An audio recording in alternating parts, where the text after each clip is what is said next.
निर्भीड निष्पक्ष उटंकनाचा बुलंद आवाज, राजसत्ता न्यूज।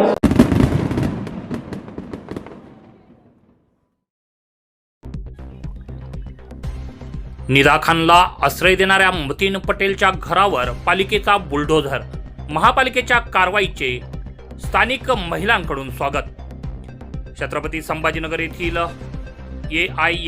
AIMचे नगरसेवक मतीन पटेल यांच्या घरावर आणि कार्यालयावर बुधवारी बुलडोझरची कारवाई करण्यात आली आहे। अवैध बांधकामाच्या प्रकरणात महानगरपालिकेकडून सदर कारवाई करण्यात आल्याचं सांगितलं जात आहे। परंतु नाशिकच्या कॉर्पोरेट जिहाद प्रकरणातील आरोपी निदा खान हिला 7 मे रोजी छत्रपती संभाजीनगर येथून अटक करण्यात आली होती। मतीन पटेल यांनी तिला आपल्या या घरामध्ये आश्रय दिल्याचा दावा करण्यात आलाय। यानंतर 9 मे रोजी महानगरपालिकेचे अवैध बांधकामाबाबत नोटीस बजावून 72 तासांमध्ये उत्तर मागितलं होतं। अशी माहिती आहे की मतीन पटेल यांच्यावर आरोपी निदा खान हिला नारेगाव येथील कौसर पार्क परिसरातील आपल्या घरात आश्रय दिल्याचा आरोप आहे। या प्रकरणात नाशिक पोलिसांनी त्यांच्या विरोधात भारतीय न्याय संहिता कलम 249 अंतर्गत गुन्हा दाखल केला आहे। निदा खानला अटक केल्यानंतर पोलिसांनी मतीन पटेल यांना देखील ताब्यात घेऊन चौकशी केली आहे। नाशिकच्या IT कंपनीत काम करणाऱ्या काही महिलांनी लैंगिक शोषणाचे आरोप केलेले आहेत। SIT चौकशीतून असं लक्षात आलंय की पहिली FIR मार्च रोजी देवळाली कॅम्प पोलीस ठाण्यात दाखल करण्यात आली होती।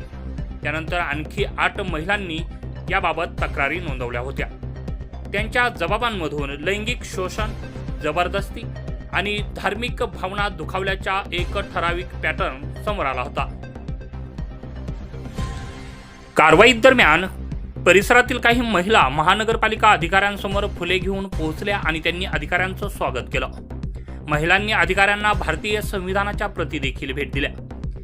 कायद्याचं पालन झालं पाहिजे, मात्र कारवाई ही संविधान आणि न्याय प्रक्रियेच्या चौकटीत राहूनच व्हायला हवी असं त्यांचं म्हणणं होतं।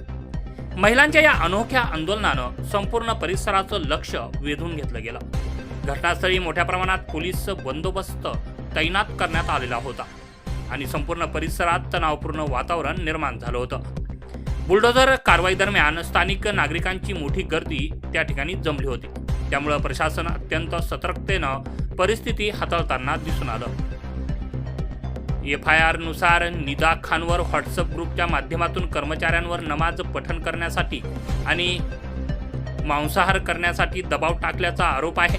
महिलांना इस्लामी परंपरेनुसार कपडे घालणे आणि वागणे याबाबत देखील तिनं सूचना दिलेल्या असल्याचं बोललं जात आहे। निदा खाननं अटकपूर्व जामिनासाठी आपल्या गर्भावस्थेचा आधार घेतलेला होता, मात्र न्यायालयानं तो युक्तिवाद जो आहे तो फेटाळून लावला होता।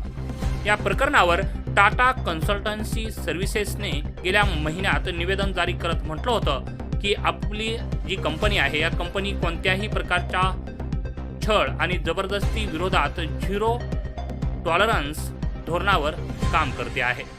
आतापर्यंत अटक करण्यात आलेल्यांमध्ये आसिफ अन्सारी, शफी शेख, शाहरुख कुरेशी, रजा मेमन, तौशिफ अत्तार आणि इतरांचा समावेश आहे। ऑपरेशन मॅनेजर अश्विन चेनानी यांनाही अटक करण्यात आलेली आहे। SIT या संपूर्ण प्रकरणाची सखोल अशी चौकशी करत आहे। 12हून अधिक संभाव्य पीडितांची ओळख पटवण्यात SITला यश आलं आहे। सध्या पोलीस या नेटवर्कचे इतर जे संबंध आणि बाह्य दुव्यांची देखील चौकशी करत आहेत। या प्रकरणात आणखी धक्कादायक खुलासे होण्याची शक्यता व्यक्त केली जात आहे। राजसत्ता न्यूज ब्युरो, छत्रपती संभाजीनगर।